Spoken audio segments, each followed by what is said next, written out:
how to freeze time in Minecraft without mods. So if you want to freeze time in Minecraft without mods, then first you just need to simply open up your Minecraft. Once you open, you just need to simply go with your server. So head over to the console on your server manager or enter into your Minecraft server. Once you enter into your Minecraft server, now you need to enter the command, which is this one, or I'll just paste it in the description below. So you just need to simply copy that and then you need to enter the command. Once you enter it, ensure to keep the uppercase letters and that'll freeze the time as it currently is in your world. So once you enter this command, then your time will be freezed in your Minecraft server.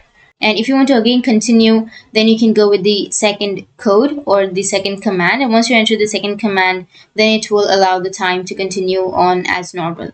So in this way, you need to add the commands. And once you've added, then your time will freeze or it will run as normal. So that's how you can freeze your time in Minecraft without mods. And if you have any questions, feel free to comment below. Thanks for watching.